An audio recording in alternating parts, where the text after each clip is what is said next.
Back on SportsLine, we head back to the phones to say hello to Richard. Richard, good evening and welcome to SportsLine. How you doing, man? Good. I got a question for you. Yep. Do you think the Titans just need a quarterback is all they lack?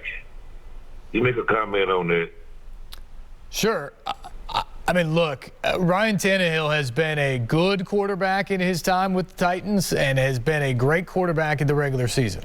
But as I've said a couple times since that loss, I don't know if you can trust Ryan Tannehill to lead you to where you ultimately are trying to get to, and that's the Super Bowl, based off of what we've seen in these playoff performances.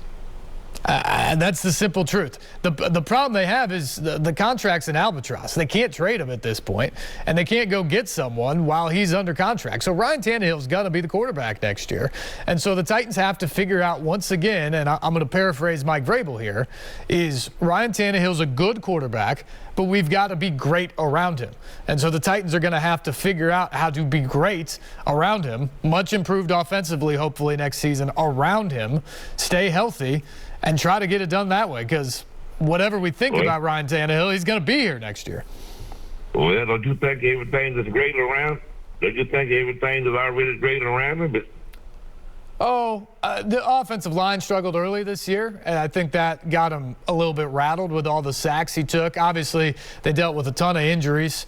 Didn't have Derrick Henry for 9 games. I don't think he was exactly King Henry when he came back in the playoffs. Julio Jones never quite got going. They didn't really have anything at the tight end position. So I think there's a lot of things to work on offensively, but I think that the pieces are there, and it's possible it gels together better next year, and it needs to, because this year, this offense, with the talent that I believe they have, and you just alluded to there, this year they scored 6 points a game less than they scored last year.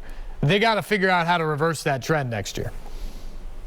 Well, we get so close every year, so close. Yeah.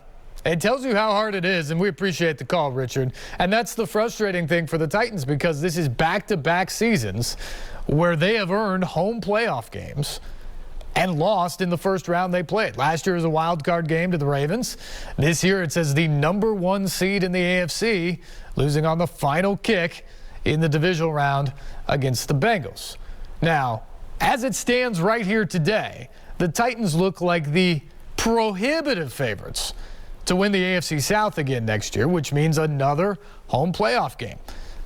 And there's something to be said about just continuing to knock on the door and put yourself in that position. In some ways, that's what the Rams did. They were there 4 years ago. They got to the Super Bowl and they came up short. And then it's been a battle the last couple of years to try to get back into that position. And finally this year, they knocked down that door and they won the Super Bowl. The Titans are second to the Chiefs in the NFL in consecutive winning seasons. They've had 6 straight winning records. They've been to the playoffs 4 times in that span, and now 3 consecutive years.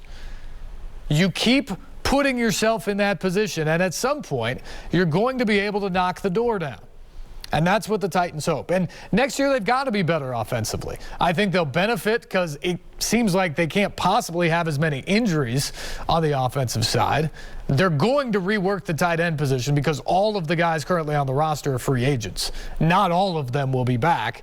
You imagine they'll go outside of that, whether it be in the draft or free agency, to try to get a guy who can be a playmaker in the way that Jonnu Smith was a playmaker for this offense. You hope that both A.J. Brown and Julio Jones, can be more healthy next season. Same thing for Derrick Henry. If that happens, I think the offense is automatically better. And that automatically helps Ryan Tannehill. But here is the bottom line when it comes to Tannehill, I think, for me and for a lot of Titans fans right now. To believe that he can win in the playoffs, you're going to have to see it. See it to believe it. Next season, no matter what happens in the regular season, I expect him to come back and have a great year because I think he's a pretty good quarterback. I think he fits the system well, and I think they will look at some of the things that were changed this year with Todd Downing, and they're going to look at the Titans for next year and say, okay, we need to do this a little bit more. We need to do a little bit less of this, and we'll get a better Ryan Tannehill. I think that'll happen. But no matter how good the regular season goes, the confidence level when they get into the playoffs for that game that I'm telling you right now, I think will be another home playoff game based off of what this division looks like. When they get into the playoffs, I don't know how you can have a high level of confidence that Ryan Tannehill is going to be able to get it done. There's just not an evidence or a piece of evidence out there that tells you that he could do that. Now, maybe he'll prove us all wrong, but again, that will be seeing it to believe it. I don't know how you go into the playoffs next year thinking that he can get it done, because the 2 games they won 2 years ago, Derrick Henry ran like a man possessed. Back-to-back playoff games in which he ran for the most yards ever in consecutive playoff games. It's unlikely you get that performance again. But it may take it, because that's what it took that season.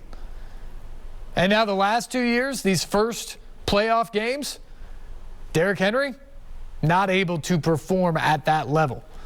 And Ryan Tannehill was unable to carry the Titans in the postseason when Henry wasn't doing magical stuff. That's it. I mean, that's the reality when you look at Ryan Tannehill and the Titans. And the sad reality beyond that for the Titans is it hasn't just been Tannehill who hasn't performed. Offensively, with the exception of A.J. Brown's incredible game against the Bengals, the Titan stars haven't performed in the playoffs the last 2 years. Brown didn't perform last year. Corey Davis didn't perform last year. Julio Jones, okay this year, not great.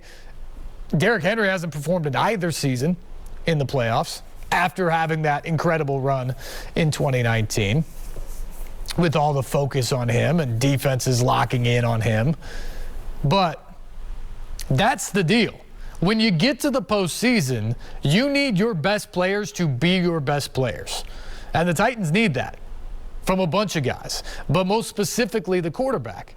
And that's what you look at what the Rams did. When the Rams got into the playoffs, their best players were their best players. Matthew Stafford was a Super Bowl caliber quarterback. Odell Beckham Jr.